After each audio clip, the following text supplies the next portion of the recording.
Diana, I got your number from your resume on LinkedIn.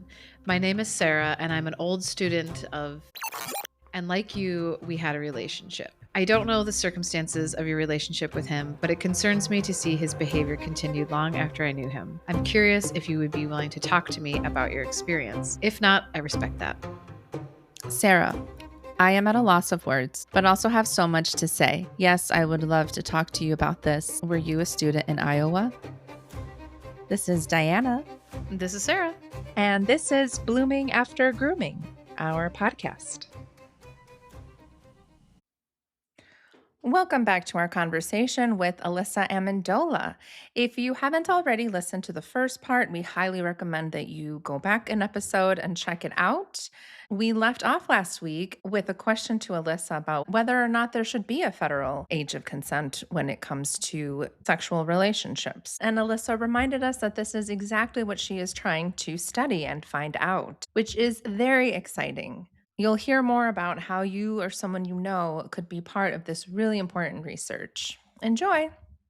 So the bystander intervention programs are really well supported in research. And so I'm like, how can we do that for people who want to date 16-year-olds when they're 25 years old? Like, how can we teach people to question that and talk to their older friends, put the responsibility back on the adults, like, hey, that's not cool that you're going after. Yeah.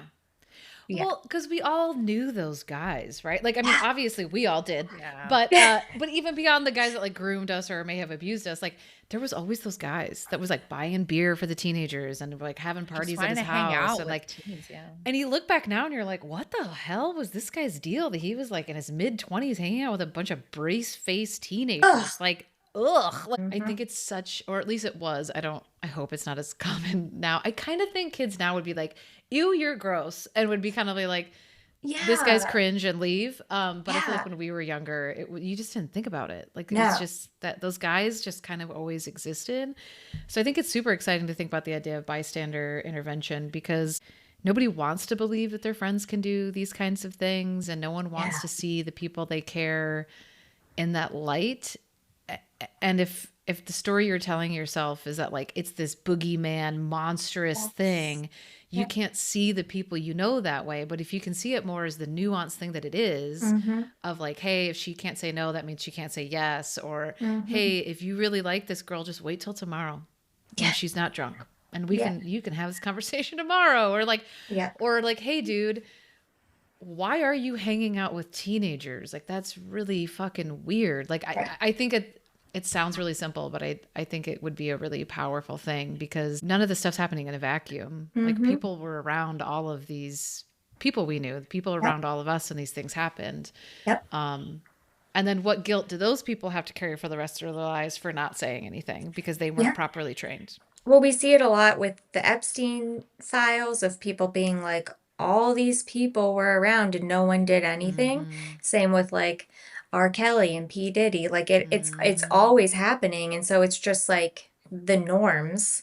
And so, and people are scared to break out of that norm and speak up. And so teaching people how to do it and being like, no, this is good.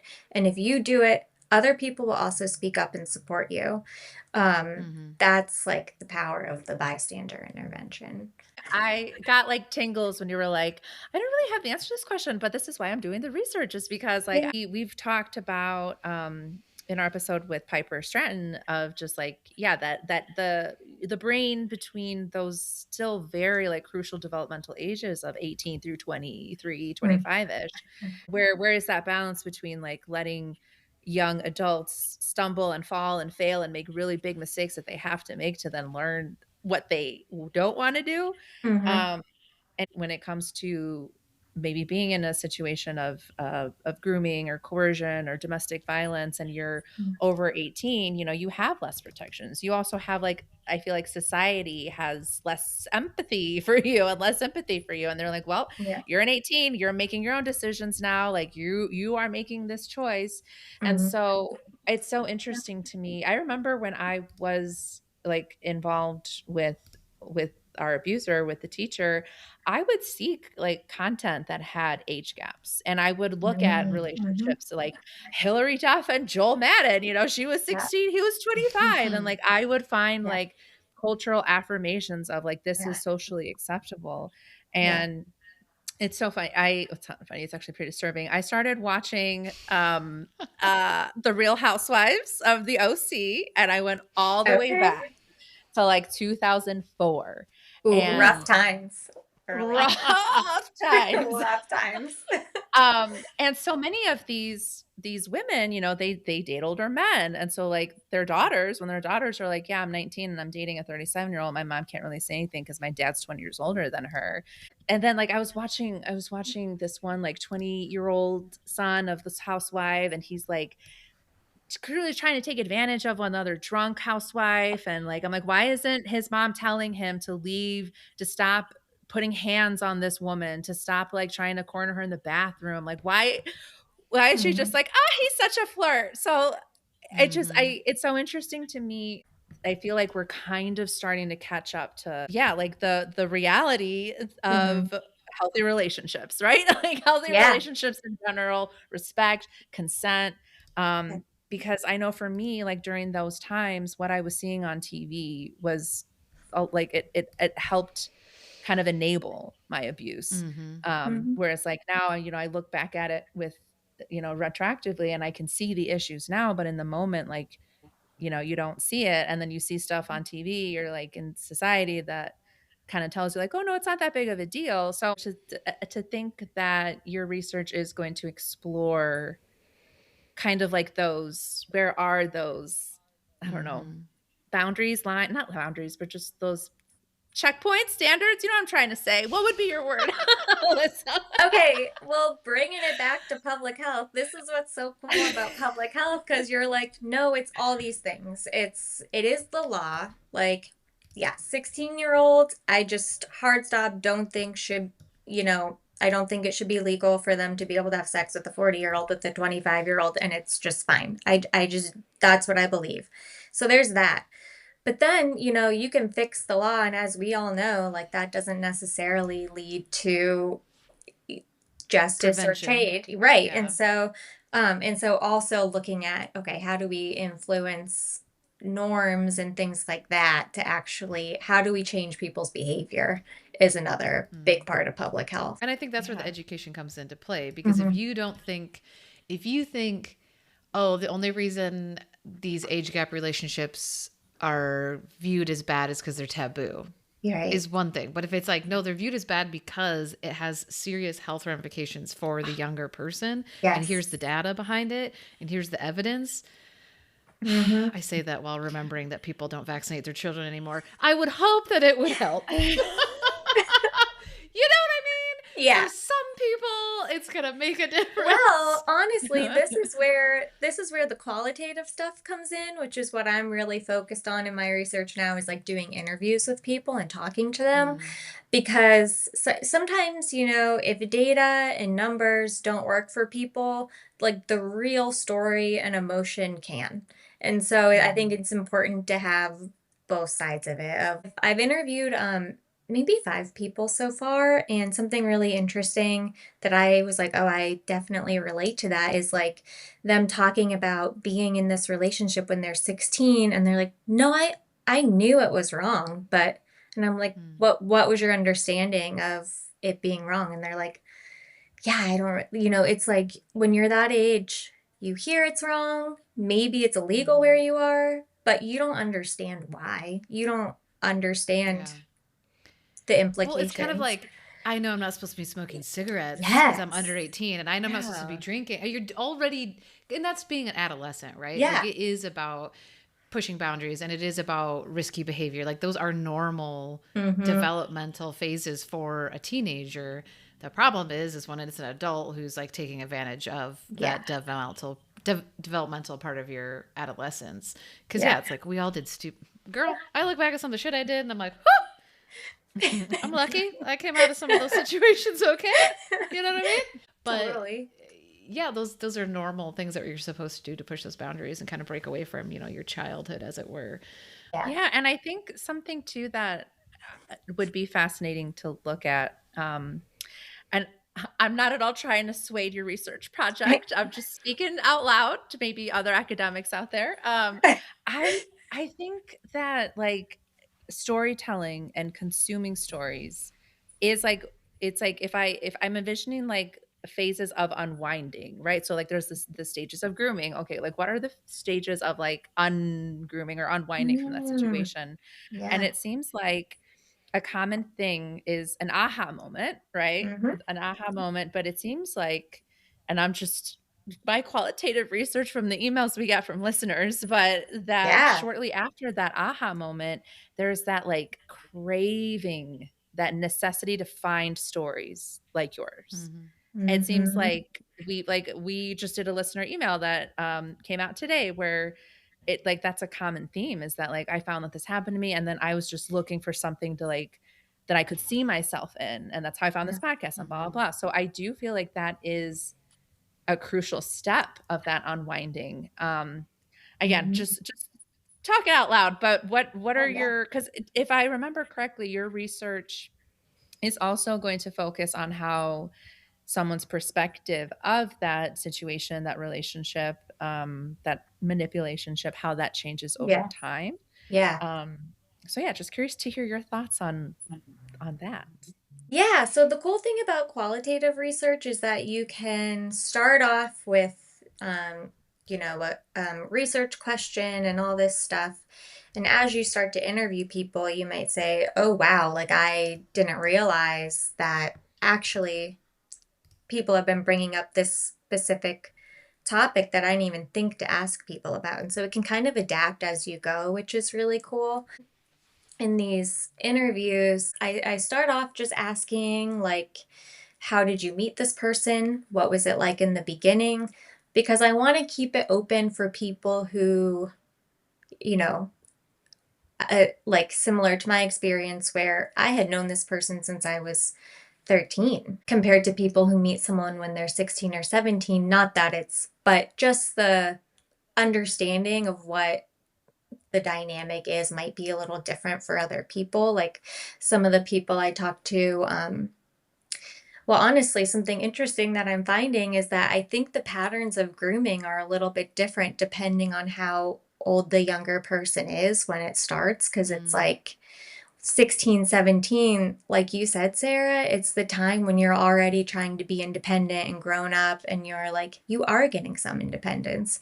And so it seems like maybe when people are 16 and meeting this older person, that older person is feeding into that and like making them Mm. feel old and cool and all this stuff. But like, cause I mean, I think a big part of my grooming experience being so young was that my whole family was being groomed by this person. You know, like my Mm-hmm. mom really, he really worked on getting her trust, my younger sister. So I think that maybe that pattern does carry on for some people, but I think it might be a little bit different too. Like as we get older and how people try Yeah. to work their way in. That would make sense because if the Yeah. kid's older, they're going to be more apt to be like your family doesn't understand you or kind of trying to drive you away from your families when they're Mm-hmm. younger. Yeah, they're trying to get the family to be like, "Oh, I'm going to get you to like me so that if you notice me crossing boundaries or maybe being a little too close to your kid, you will be less likely to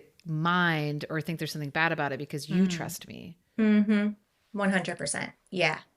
Like that's what I saw a lot at the CAC. It's like Mm-hmm. families coming in like, wow, yeah, you know, we trusted them. That's definitely part of the interview and what I want to understand. How are these relationships starting? Then also like what is going on in when the person I'm interviewing when they were 16, 17, like what else was going on in your life? What was your family life like? What was your social circle like? Because that's all public health too. Like, what other influences are happening in your life? And then talking about how those dynamics changed into something more like romantic or sexual, romantic with quotes, or sexual, just getting at like grooming patterns and things like that. And then seeing how the perspective of like how you look at oh, I thought this person made me feel like I was so cool because they were giving attention to me compared to now I'm 35 and I can clearly see that this specific instance was them manipulating me into Yeah. being with them. I do Yes. think that our own egos are part of the reason it takes a really long time to, like like Diana said, like unwind that story, Mm-hmm. is because it doesn't feel great when you realize you weren't You're something not. special. You weren't a one in a million. Like, you were just the kid that drank the fucking Kool-Aid. You know what I mean? Like, Yeah. yeah, I would say that's a bitter pill to swallow for a Really lot of bitter. people. Really Yeah. bitter, really big Yeah. pill. Yeah, it does that. Something about, because that was like my second really big aha moment where I was like, oh wow, this wasn't about me being special or cool at all. This was about him being a predator. And that Yeah. mind switch is a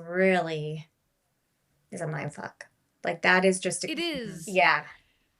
But it's also so, like, freeing because it also makes you realize that you had no control or power in the situation. Like, it literally has nothing to do with you. Right. Like, it Right. hurts, but it's also can help you release that, like, guilt or shame that you might have been holding on to about it. Is like, yeah, I Yeah. could have been the dorkiest kid in the world and this still would have happened. Like, And you know what I honestly, I mean? was. Yeah, I truly Yeah, was. well, I don't know. It's you know what? I'm sitting here thinking like I need to maybe talk about I have therapy tomorrow. I'm going to talk about this with my therapist because I really don't know. I don't know if I had that feeling of I wasn't special. Maybe it hasn't hit yet. Maybe Mm. that's what I need to process in therapy. For me, it was more like when I found out that there were more people, that's or there were more victims, that's when it like that's what made me want to take action. Like it Mhm. wasn't I Mhm. didn't care as much it was just me, but like when I found out like, oh my Mhm. God, look at all these other people he harmed, all the other people he groomed, all these other people who have thought, like you said, Alyssa, of like thinking that they did something to ask for that attention and then feeling guilty about liking it, which is a normal thing, even if you're Yeah. a kid or not a kid, but especially if you're a kid.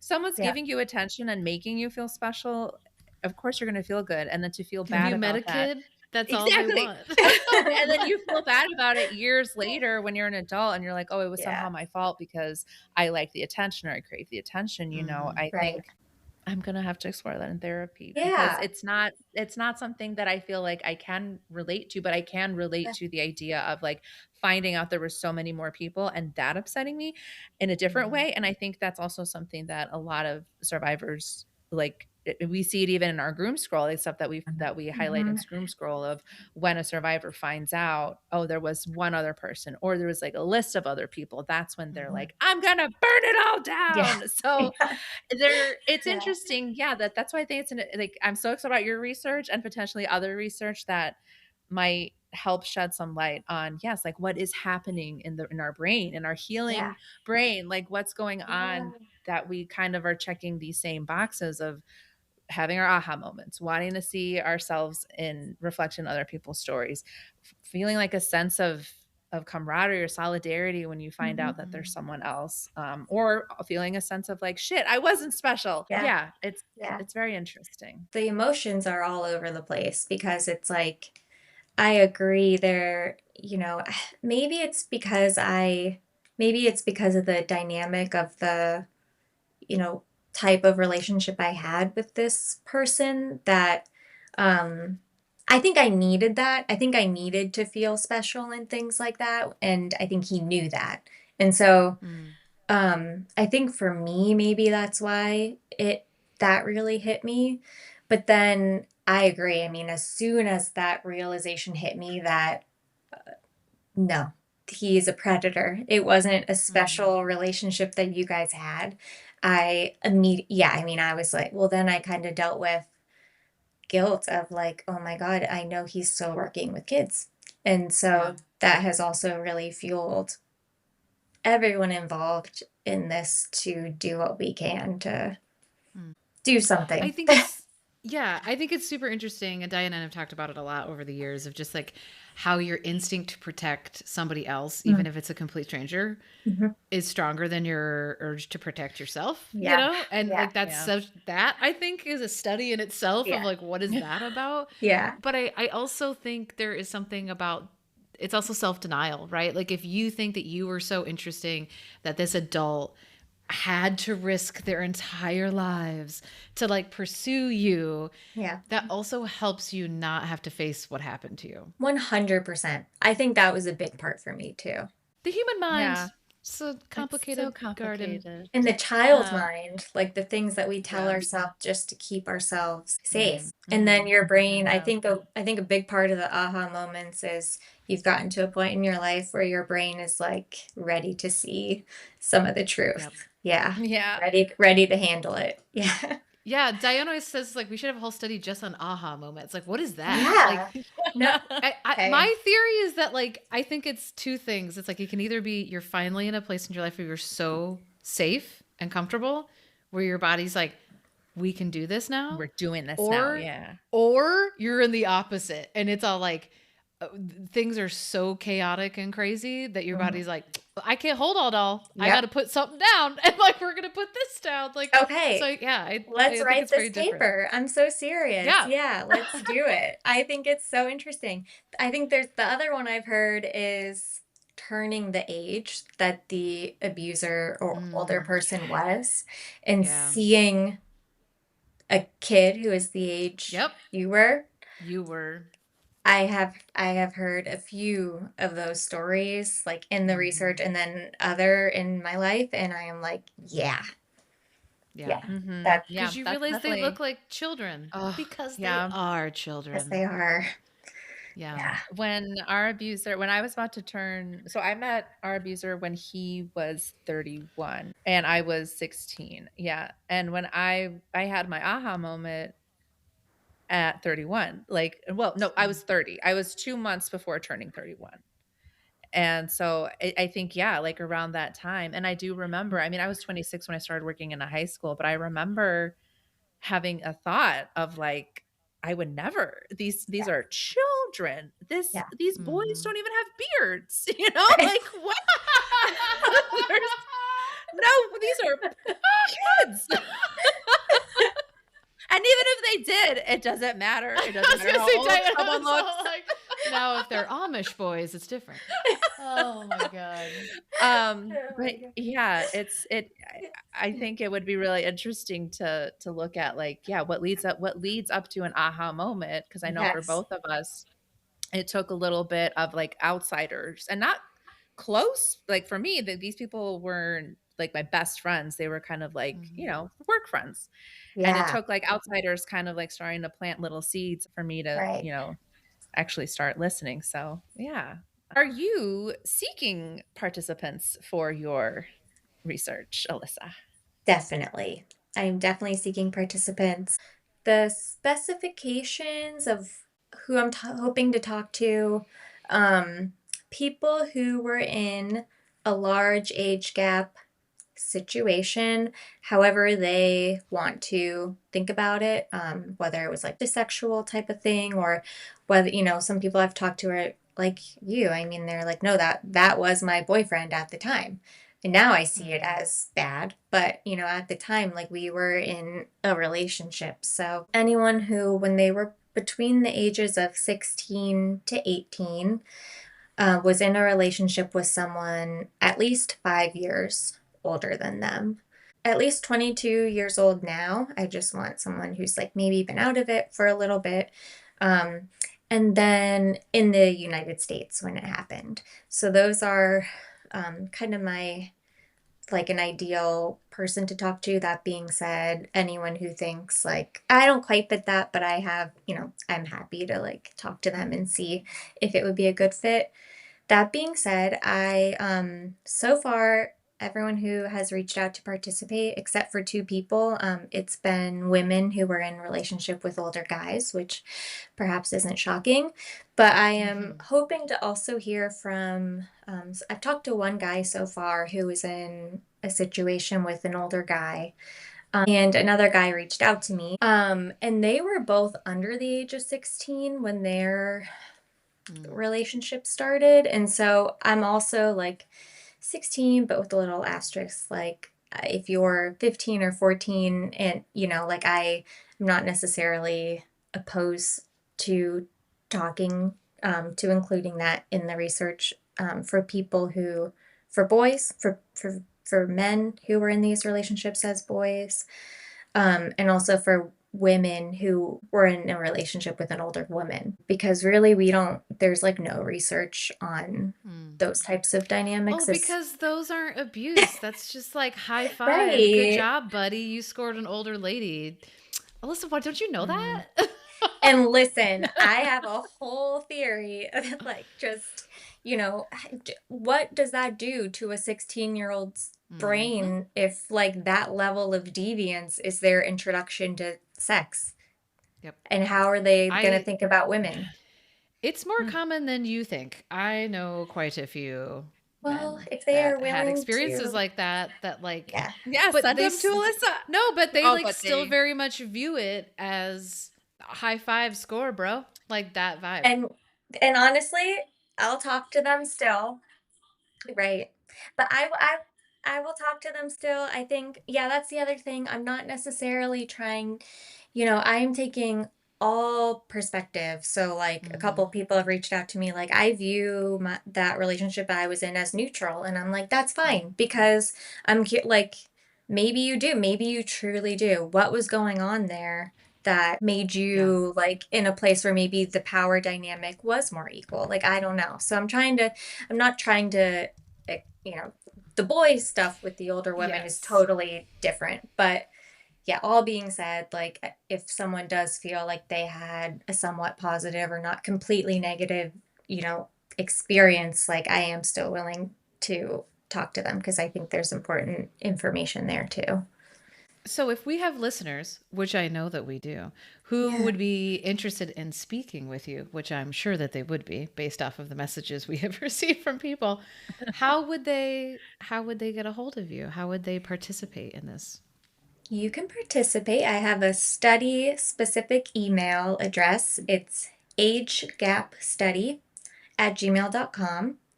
And so you can just reach out and say, hey, heard you on podcast, think I am eligible. You don't have to provide any, specifics or anything like that.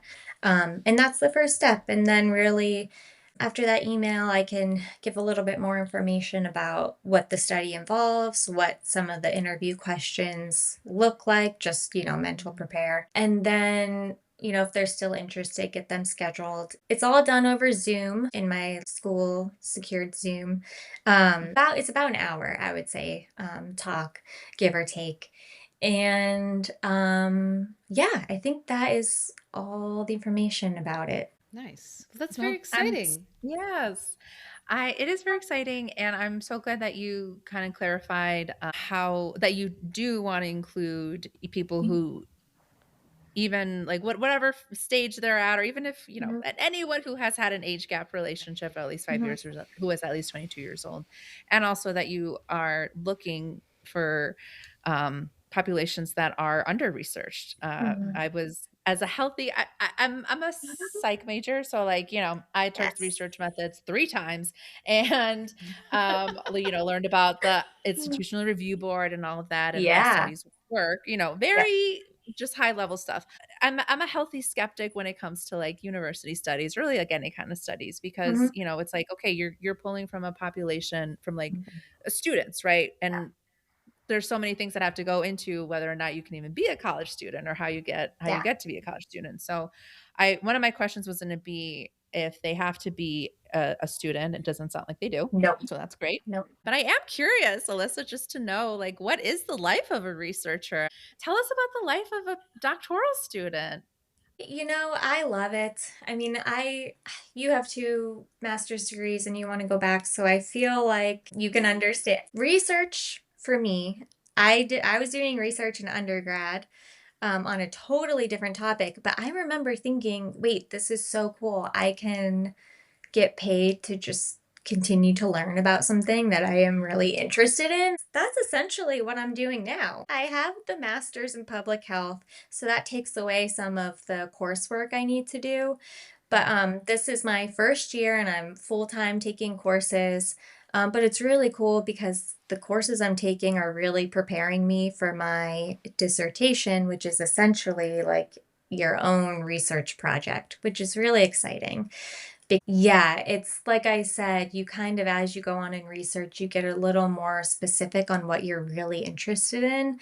And so it's really cool to be leading that now, and not necessarily following, even though I've worked with great people who have really interesting studies and ideas, it's cool to be like, no, this is what I want to do. This is what I think. And so, yeah, a lot of the classes I'm taking are really setting me up to get a lot of that, background research done and just really become like, people say like when you defend your dissertation, you know the topic better than anybody else there. And so it's really cool. I'm looking at this issue from so many different angles and trying to just get a really good understanding of it. And that's kind of like just what I get to do for school. And then I'm studying under this amazing qualitative researcher she's the principal investigator for this study. So she's the one who will oversee it.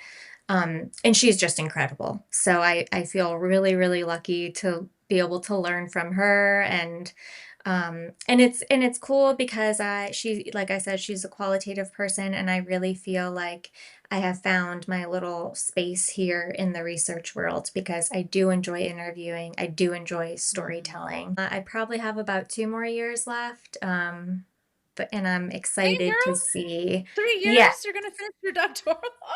I hope That's so so. exciting. Yeah. Yeah. Even if it So, takes you 4 or 5 years, it's still exciting. yes. No, it really helps having that master's in public health because I could just get a bunch of classes out of the way. So then, yeah, then it'll be just a lot of dissertation work, which is just super exciting. It was definitely scary to go back, and like I had a full-time job, and public health is in a weird space right now because of the administration and funding and everything. So part of me is like, well, this is a perfect time to go back to school because the whole public health world is being flopped on its head, kind of. Yeah. And some of that is good. Some of it, like, it does need to happen a little bit in some ways. So people are trying to be optimistic that we can build back something better that works better than what it used to be.